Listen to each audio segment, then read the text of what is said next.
Aku pun tak tahu dia tiba-tiba marah sebab sebab ustaz-ustaz ni lah. Sebab siapa lagi? Dia jumpa aku tepi jalan, tak pernah jumpa aku. Mamat ni, budak Penang ni, mamak ni, luar pada Rashid Potret Artis tu, dia keluar, dia panggil aku berhenti. Aku nampak dia marah, aku nampak dia naik angin, aku nampak dia blow up, aku nampak dia memang dalam amarah. Pat! Lepas tu dengan muka dia dengan misai petari. Nampak dia duduk jalan main nak main kat aku tu dalam keadaan marah. Dia main ruk terus. So persoalannya di sini, macam mana dia boleh jadi begitu? Dia tak pernah jumpa aku. Dia tak pernah tahu aku ni macam mana dari sudut one to one, face to face. Tetapi bila dia berpeluang berjumpa aku, dia agresif. Marah-marah, genggam penumbuk, nak corok minyak tu. So aku kata kat dia, janganlah macam ni. Bila dia dapat jumpa aku, dia keluar semua macam tu. Hang ni sesat ke tak sesat? Babi hutan ni apa? Apa babi-babi hutan ni? Hang siapa nak lawan hukum? Itu bukan cara orang nak berdiskusi. Kalau betul dia nak tanya, Pat, minta maaf Pat, aku ada masalah sikit, boleh kita duduk sembang? Baru boleh keluar. Baru soalan dia, babi hutan ni apa? Baru boleh cerita metafor dia. Yang mereka tuduh kata aku tolak hukum ni, mari kita hurai apa dia, bagaimana yang meletakkan kaedah tu, kita usul balik, kita usul elok-elok. Jangan dengar orang cerita, lepas tu hang jadi marah dengan poin-poin yang orang cerita, yang ustaz-ustaz YouTube tu hentam aku, disebabkan ustaz YouTube ni punya peluru, hang ada right untuk maki marah aku. Itu tak betul, sebab seolah-olahnya apa yang hang rasa betul ni selama ni hanyalah bila ustaz-ustaz bercerita kat hang. Yang hang sendiri hang tak ada masuk aku akal fikir hang tak ada untuk hang proses sendiri. Sebab tuduhan sesat ni memang mudah dilafaz, tetapi amat payah bila diproses. Sebab kalau kita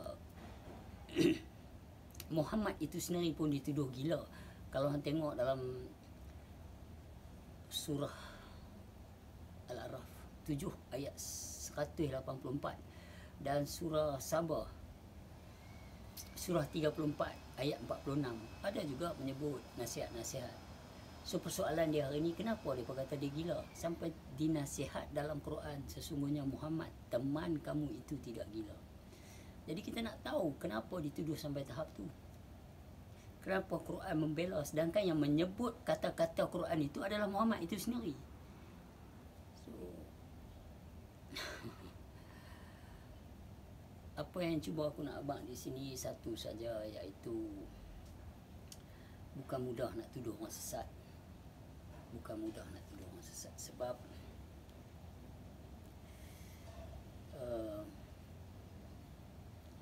kalau kita tengok dalam surah An-Nahl, surah ke-berapa? Ke-16 ayat ke-93, jika Allah menghendaki, nescaya dia menjadikan semua satu umat, dan dialah yang menyesatkan dan dialah yang beri petunjuk.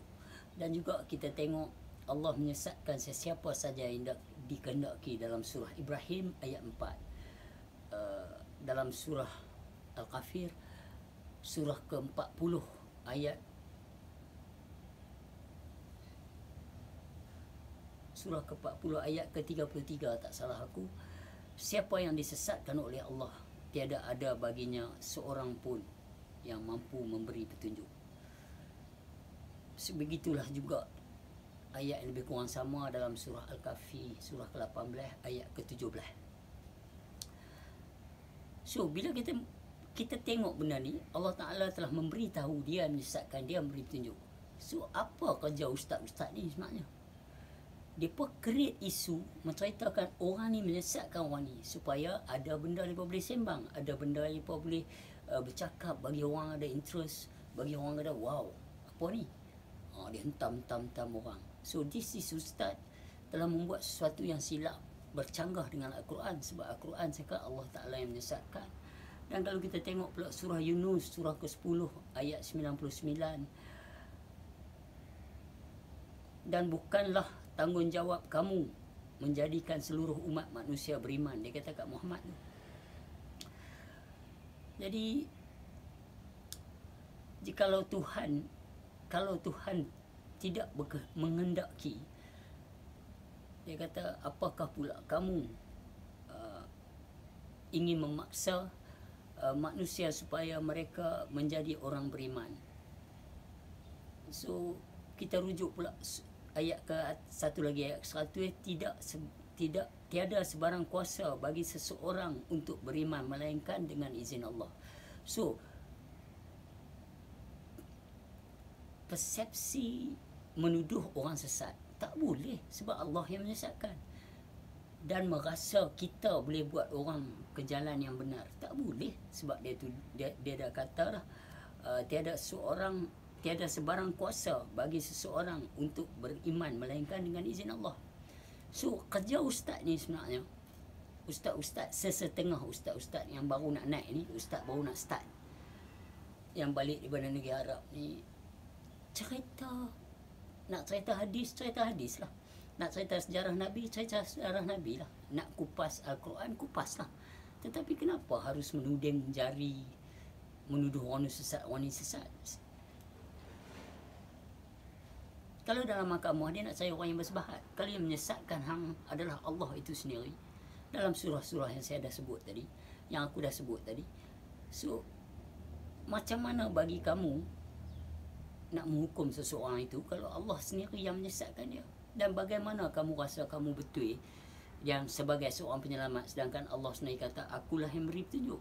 So sesat dan beri petunjuk ini hak Allah Ta'ala.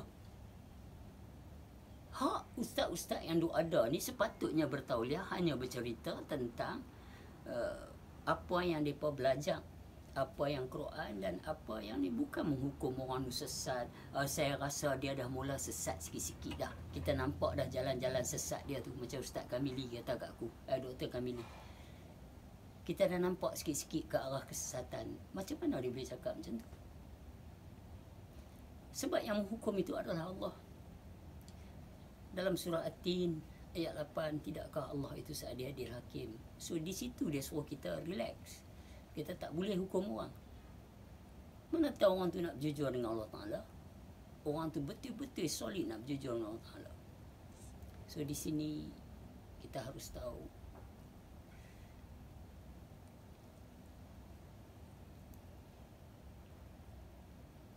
Allah itu berserta, Allah itu mendengar dan melihat, dan Allah itu mengetahui. Kalau ustaz-ustaz nak bagi ceramah benda lain. Jangan menghukum orang. Sebab kita bukan kata nak akhir zaman, kita dah berada di akhir zaman dah. Itu sebab begitu tertera dengan jelasnya ustaz-ustaz baru ni, atau ustaz-ustaz hanya menabur fitnah dan sombong riak. Kita boleh tengok mereka cerita Muhammad itu sempurna lah, itu ini, tapi tengok apa yang dia buat. So kita boleh cerita sejarah Nabi, kita boleh cerita hadis riwayat yang ditinggalkan oleh sahabat Nabi atau sampai ke telinga kita, tetapi ada orang yang mengaji, nak mengenal diri, nak mengenal Allah. So di sini ustaz-ustaz muda harus tahulah, ilmu yang awak bawa balik itu boleh dibercerita, boleh diperdengarkan, tetapi janganlah menghalang orang yang nak mengaji mengenal Allah. Sebab kalau kita merasa kita ni ada sebaik-baik ilmu, seperti yang disebut di dalam surah Al-Kahfi ayat 103, 104, 105 lah. Ayat tu sangat powerful untuk kita melawan keegoan kita.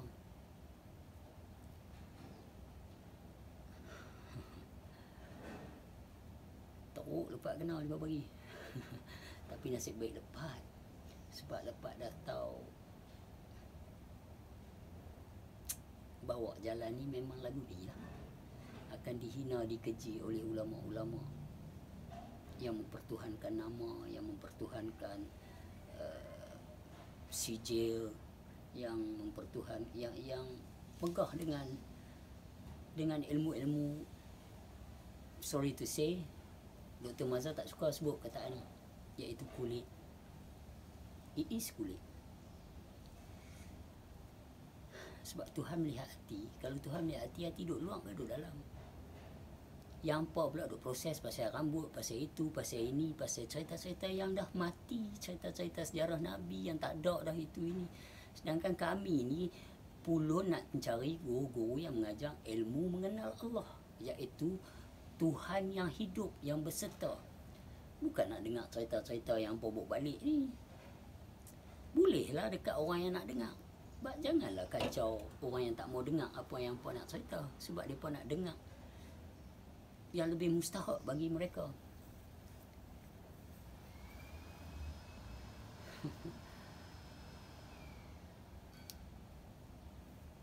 Semoga faham.